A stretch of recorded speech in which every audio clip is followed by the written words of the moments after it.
so akuswalaga nti Kenzo yanyamba ninange namuyamba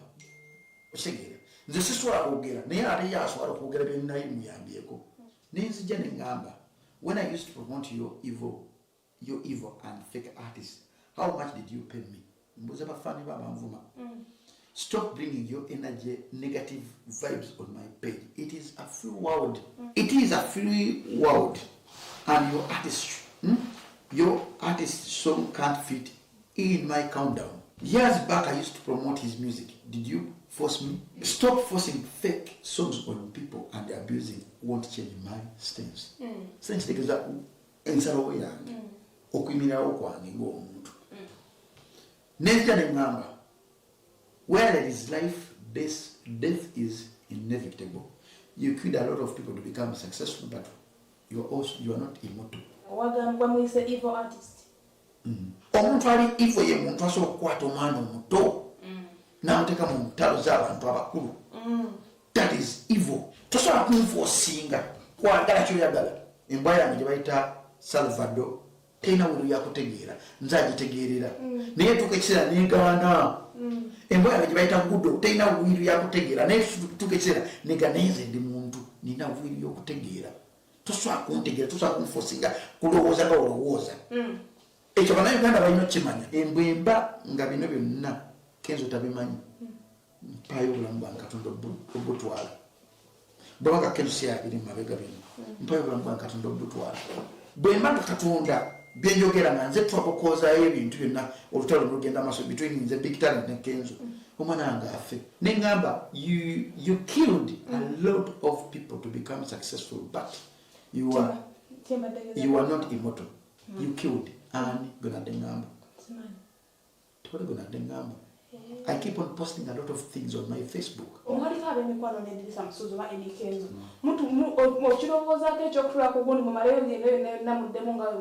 Muganda wange kankubuliremu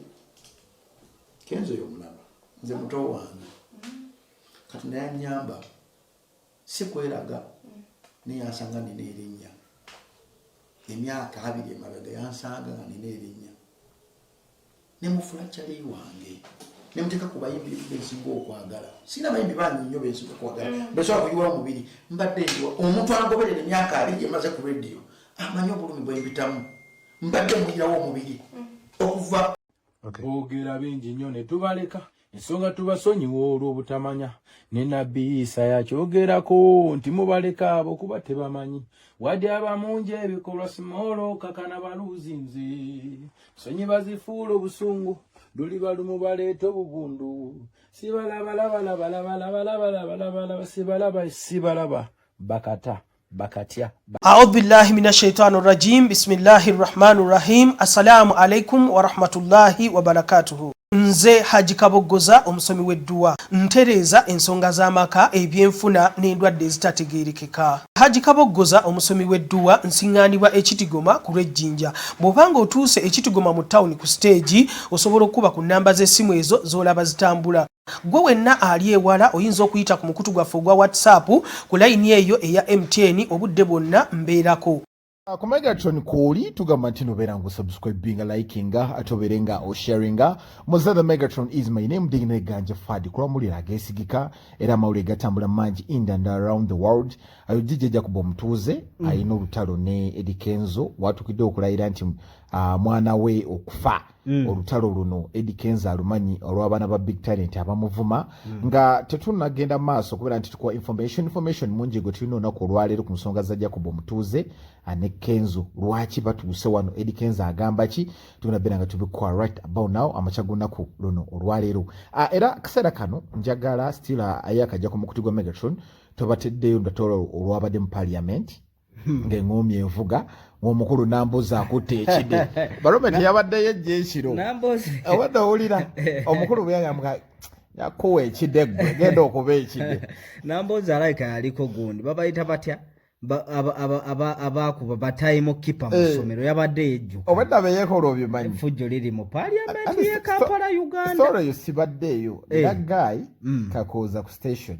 akola mu parliament ajenguzizza sente njiguze emitwalo 2 nenga kanjiteya abantu mu Megatron asawe weeribe ne baade mu parliament nga bakola effujjo balwana bakola ki abinawe ebiri awo Fifida Queen ng'atabukira ono omuwala Mariam mu akulira Human Rights Commission namukadde Mariam Wangadi mutabukira awo tulina stories yali na stories endala nyingi nnyo atudda ku Djjacob Omutuuze obuzibu bwe agamba abaana ba big talent bamulumba bamuvuma bavuma omubaga then yavayo naga nti bavuma omwana we Melissa ensonga za Djjacob Omutuuze ne Kenzo zize ziranda zibadde namulanda nga mabeere gambo gakyuka gambizi ngulube naye engulube esingako kombo embizi n'embwere kiriwo ekisinga amabeere amangi omukatuli kyawe atwennyonnyole n'omukinjajo ali yatulaba awo tukakase lwaki olugero lwa namulanda lwava okwo twakayana naawe lwaki baaluteeka ku mbwa mbuga n'amata agabe omanye kati nze ntya amata ago agabeera mukebe ebizi by'abazungu ebyo ebikolerere mbu tekivaamu mugundi lita 5 ekisobola ekibizi ky'abazungu ekikolerere ekisobola era kivaamu lita 3 bwe kiba kigize kale lita 3 omukebe ogwo gujjamu bagundi ki omukebe era bwe baba bagumulungudde nga bagufudde obuwunga gwetaaga tampeko nga 2 ng'onywa gambiza tebaawula mbogano gambizi kyovola bana amata g'emikebe n'ennyama y'emikebe awo wengirira ne ŋŋamba nti gwe Zubeda byantalo gwe simanyi Faruku mwesonyiwa ebintu ebyo okitegeera so tudda ku lutalo butereevu so olutalo luno luzze lulanda mpola mpola ne lutuuka kweno extent webbaka awo abaana ba big talent baavayo ne batunuza emidumu mwediriisa mu Djjacob Omutuuze okitegeera ekyasinga omuluma kulabika nti emidumu bagijja mu ye okwagala omulumya nga taata ne bagitunuza mu Melissa abantu abali ku Megatron Djjacob Omutuuze amaze mu industry okumala emyaka nga alimweta omanye abantu bakulu kati nze manye abantu abakulu n'omusajja wange Djjacob Omutuuze musajja mukulu byaddala era ali ku folo ya 5 emyaka ngaaga agakuba era abayimbi babadde azayirawo omubiri ng'abadde bawuliza programu ye eri ku ddembe Africa Corner Kenzo yasooka leta era Kenzo yina olutalo ne Bebe wamulaba ng'akuba nnyo Bebe olutalo lwaliwo nga luyitirivu nnyo ng'era agezaako okubaakinga musajjawo Edirisa Musuuza kuba kati ye akola statement agamba mbu yayibwawo nnyo omubiri okubeera nti tajjaayo bibi oba bintu bikyamu ebiri evil ng'abibikkiriza. Have a question. Why avaayo kati oyogera ebigambo ebyo ekitegeeza naye yali evil anti kati siwolereza Kenzo ebiseera ebisinga muze kyaliwo oba ebiseera ebisinga toyagala mwambula ganja waliwo owobeera musajja wange ze ganja togenda kukola kintu kya kisiru emyoga wa ganja n'ebintu ebyo anti wuliriza moze omukwano omutuufu gusooka kugambako munda ne ugamba nti naye moze ebintu bino byokola nedda si birungi kuba yaba amanyi saawa bina bwakugambako personally oba oli awo osobola okukyusa tayinza kujja nakkuba publicly okitegeera kakati eno embeera bwetuukawo ne babanga abaana ba Edirisa Musuuza oba Edirisa Musuuza bafuna obutakkaanya ne Djjacob Omutuuze abaana ba big talent ne batunuza mu Djjacob omusajja wonna omubiwo omusajja yabijja bulungi mu kubijja kwe Mukama ekitone we yakikwasa Katonda mulungi tayinza kulekera Mukama Katonda agenda gwali olabeeko omuntu omubi ennyo nga talina linnya ate erinnya lireeta ssente ne bw'aba talina nnyo tasobola kuba mwavulunkupe abeerawo n'ezimubeeza tayinza kuba mwavulunkupe lukyola talina wadde kati n'obubi Katonda akikuwa n'okitambulira abaana ba big talent batandika ovuma ekyasinga oluma Djjacob Omutuuze n'atuuka ne kwene extent okwogera bino ebigambo byonna byayogera nti olutalo baaluyingiza mu muwala we ffenna tumanyi omuntu yenna kwatiyagalamu Melissa in fact si Djjacob omuntu yenna era ne Kenzo obuba oyagala omukubo ofukamira kwata ku maya oba amaalo ajja nakuvaamu amaziga kuba agakondo kakati olaba kiringanga wonaabeera n'omukazi ewaka maye abakazi balina omuze okuvuma indirect atandika yesawe n'amayindi Amayindi. olwo ennyindo nnene atunulidde ennyindo ya bbaawe gwendolebeza amamwa Osege, ali ku musajja avuma. kati bano bayitanga jjukira eryana lyavuma yonna gy'otambulira bakutenda lyana ono kufaana yagenda omusikira mawejje yamusikira kasaada omulaba ennyindo tukowulira omukazi isaawa amayindo gonna agakugejjukana anti mulaba amagulu omulaba bwalemeze olwo anti akuvuma enkobo bwazunza obukobogokobogo ali ku musajja gwavuma kati se biseera ebisinga right now olutalo luli wakati wa presenter ne Eddy Kenzo ne Eddy Kenzo ng'akyamudde nnyo entalo abasinga bagamba Eddy Kenzo omutima gwe mubi nze saagala nnyo mujajinga naye kubasibeerangako nnyo naye ebisinga muze statement nga ziva mu bantu ab'enjawulo abakumanyi ffenna be tubadde tukakasa nti bandugubo okitegeera baakumwanjo mutuufu wabaawo ki question mark ekinene nze bwe nvaayo ne ŋŋamba ne ntandika okuwa obujulizi nti muze musezi of course abeera batono nnyo abajja okusidelininga ne moze bagambe nti amuwaayiriza kuba nze abeera naawe kati statement zize zivaayo mu bantu ab'enjawulo abazze bakolagana ne Kenzo twalaba omwana tipsizi ng'ebigambo byayogerera Kenzo nina gundi yange eno nze agyogera wano ku Megatron waziddat abantu bonna ababadde ewa Kenzo ono mpaayo omu gw'olaba mbu ali successful ayina waali tusookera ono omwana sitamina yaddawa loni sitamina nagenda omulaba nga yadda kuwalaja obutama bumuzimba gatali n'akabuto anywa mandule kakati tulabe tufuneyo omulala tuddayo wa tipsisi nakoma omulaba waliwo ono gundi ono w'ekiwalaata ate tutegeka papopati gwase papo white party gyategekaga ku Uganda Museum n'emusala gundi DJ Nimurodi nasembe omulango enviri zonna zimanyusa simanyi kati waali ayambala obupale buno obumpi bonna bwe batemera ku miti nga konna kasiiwuusi tekasiiwuuka mavivi lwaki batukunamira kasiiwuuka eno mu mbala kaso jjukira bo babukoma mu mbala ayina obugulu bulinga mitayimbo kati waliwo omulala ne tulengerako ne ku babije babije naye alina engeri gye yava ate ali nsolo nkaamu oba alinga mpologoma gye bajjamu enjala yamalibu ye nasembayo mulaba waliwo gundi MC Katsi gundi gye yali ategese gwali mupiira twaliyo Shiru oyo nsolo nkambwe ba Gravity ba Waikibenda nasembayo mulanga alina oguzungu gwatambula nagwo tekyali kikulu nnyo myaka 5 7 biki byeyogera nako abazungu balwawo okukula Ferguson yali myaka agakazi gakula mangu abasajja be batera okuwakana kale nkaaga mu mwenda kibulayo gumu okuweereza ng'alina oguzungu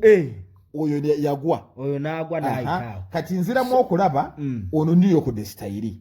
de style yali ayogera bingi ti nagendayo we nasamba ogenda ku Big Talent we yali agenda obukola ina ekivulu kyali agenda okukola nasanga omanya abawe emmere oba emmere omwo mwabafunira omuntu yenna anakusira mwana agala emmere omuntu yenna anakusira mukama ota nali oli ku luwombo olya bwatunula bwati alinga embwenzi lwali lwa kinyobwa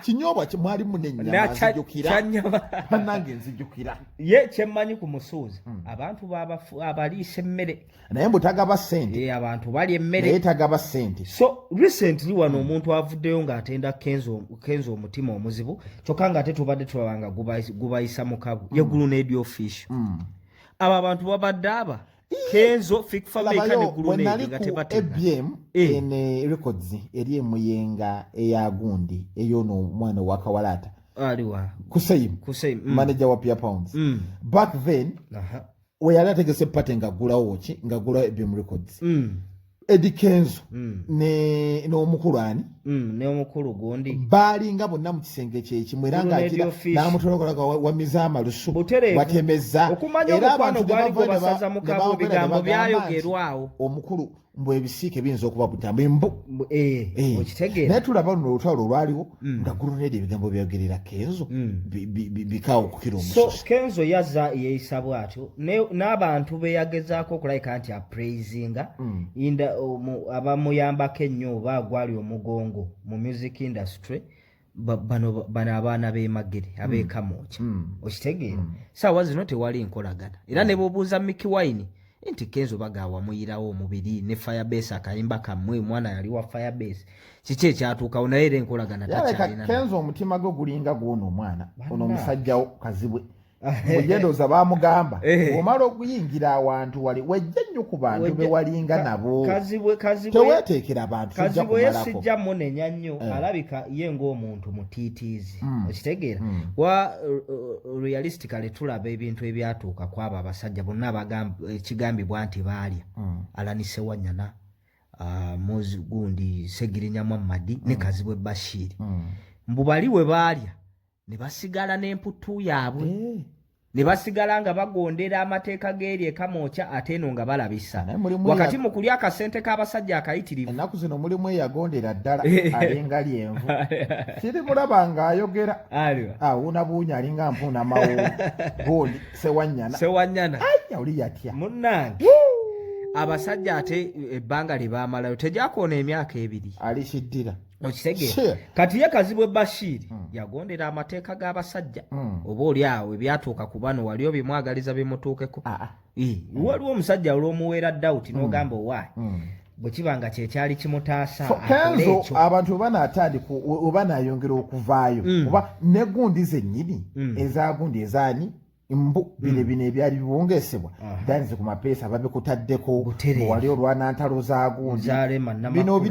bino bimulekawo omusajja lwakuba yaalina omuze nowoyogera kyataayogera sirika wiponi y'amaanyi nnyo kuba Djjacob enjogera gy'abadde ayogera okumala ebbanga yavaayo ddi naye ateera embwa ate y'omu ku bantu ababadde bazimbye ayina gayi gwe bayita fikilaavu ali okwo ku gundi kugundi ku Facebook yateekateekayo alina ndowooza alina tojjukira bino ebyagundi gye yawangula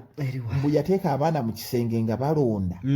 ye ne bakusanga nga weebase oluyiggo kikizitoba kyakuleesezza yabawanga ne kaawa yazimba ejjeerye nalyo likola omulimu gw'amaanyi mu kulwana entalo ku social media okwo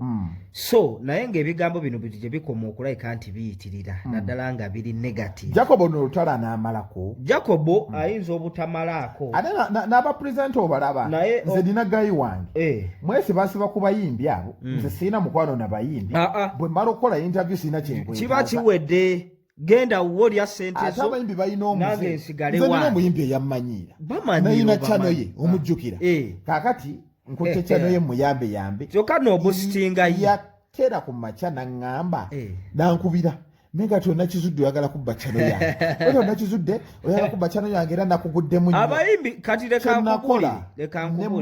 Ne mujjira ddala mu ssimu yange samu blockinga. Nalindi awo nga mpeteza message. Buladi kyokanga ndamukubiranga ennyimba nga kubwereeta mpadde n'olwata. Munaku muzimu. Bogeno mukwatako interview. Yali muyaye yefulaine emirimu gyakola mbu yagikola kumbe balala taina wadde penso mugundi kasita apangisa we bagikolera n'ebiseera ebisinga mmoze abayimbi balinga bannabyabufuzi abayimbi abo bolaba bayuuza realistically bakozesa nnyo abantu bw'amala okukozesa omuntu n'amusuula awo kati present ebiseera ebisinga buli bw'oyagala okubeera kadeideyi w'omuyimbi omanyi buli bw'ojajjata nnyo omuyimbi atuukayo ye ku piiki. Then bw'amala okutuukayo neerabira emirimu gye gino gy'obadde okola omupushinga omukutira akadingi okitegeera nti gwamutaddeyo ate n'atandika okukulengeza okitegeera kati eyo enkola y'abayimbi eri ne mu bannabyabufuzi okitegeera ye kasa atuuka waayagala abakozesanga madaala mutereevu olina ekibuuzo ky'obuuzizza nti omukulu ono ye kimulekawa mwami Musuuza nti Djjacob bw'anaayongera okuba ye Djjacob kimulekawa Djjacob nawulidde ngamba mbu Djjacob amutiisatiisa n'omutiisatiisa anti Djjacob saawa zino naye alinga munnabyabufuzi omanyi bw'oyingira mu ntalo z'abantu naddala nga balina tricks ze bakozesa naawe olina kukozesa tricks ezo munnabyabufuzi akuba ennyo gavumenti kati nguba omusajja wange ow'ennakaseke lutamaguzi okweprotectinga ne gavumenti omuntu obutamutuusaako bulabe kyemu bibiri simanyi oba naatuuka ewaka abasajja bagenda kunzita naye ebintu ebyo naye babikoze nnyo omala obikolera ne bakkuba isima yabyogeranga ne bamukuba kirumira ne bamukuba butereevu naye ndowooza gundi mu entertainment okakozesaamu kuba mu entertainment tetufunanga muntu alugwamu okakozesa ate n'ebiseera ebisinga kati olaba bakirumira abo bayisima abatannatuuka wali bwe bamwagala okitegeera kati lutamaguzi kagujemuko era ye bw'akikozesa ne bakimutuusaako jjukira kati bali bonna boomenye oli yali asavinga mu gavumenti nga omupoliisi ono yali buloga ng'akolera gavumenti kitegeeza gwe bajja kujjawo okitegeera naye omusajja Luttamaguzi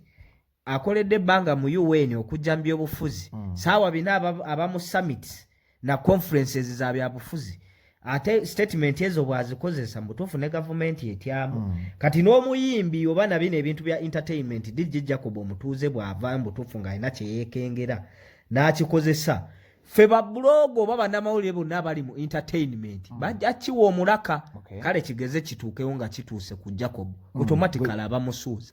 okitegeera kuba kati right now lwe lutalo olw'amaanyi oluliwo presenter nani kuba Kenzo agamba sijja kukkirizaani Djjacob omutuuze kukungira kate Kenzo alina obusungu obwettumbiizi bye bino bye yakuba kasuku kati olaba lwaki afuna nnyo obuzibu n'abasajja baddembe nalaba waliwo Eddy yafuluma ng'alabulaani agamba ngenda kujjawo mwe namba kube ejenkirizi Mukasa yani mukoze eki alikuba limukasa likola kye mukasa nange njagala nfunayo omuyimbi amuyimiriramu wuliriza lekana wate kuwaanawaana mukasa omumanyi nga yastepinze obadde okimanyi nti essavu lisaanuuka mangu singa ennyama sirya mukasa essavu lya mbizi kino kigodo era ddala kituufu osinze ekifaananyi ekituufu bajasaanuula omusajja wa ssenga akawewo ebintu byokubakuba abantu byali byadda anti kakati buliriza era Kenzo mu kubyogera ye Mukasa aba alinda ekintu ekyo oba mwami Ssenga gwe jangu onkube naye n'ensawo yo giteeketeeke okitegeera so ebyo abayimbi bye batiisatiisa Djjacob omutuuze n'okola statement ezo oli ayinza obutaagala kumutta naye n'ayagala omuleetako obusungu yagambye ayagala kumutta bwe yaleeta kasuku ye bw'atyo bwe yakijjeeyo nti obulamu bwe tebuli seefu afuna intimidations ez'enjawulo okitegeera so ayinza obutayagala mutwala eyo n'ayagala omuvugira mu layini gye yavugiramu kasuku ey'omugunda agakonde bw'anaavayo n'amugunda agakonde ngera musuuza akwata mu nsawo ye ng'awaayo ng'ono agula akataka awantu awasatu Kenzo I think mutule ne Djjacob omutuuze yakubeererawo nnyo muteese Djjacob wasobola okusizinga fire cause guy wa mutima mulungi simulabamu nnyo bintu ate yali muntu gwe ne Juliana nza yabayirawo nnyo nga gundi atembeeta abantu babadde babiri yasookera ku Juliana then n'agattako ne musuuza era atambudde n'abantu be okumala emyaka musuuza gy'amaze mu industry tegiwera emyaka nga 11 nga tulaba musajja we so lwaki abawo nawe wabaawo obugulu mbo batuule kati komano soze na nyingi nyo temuva ku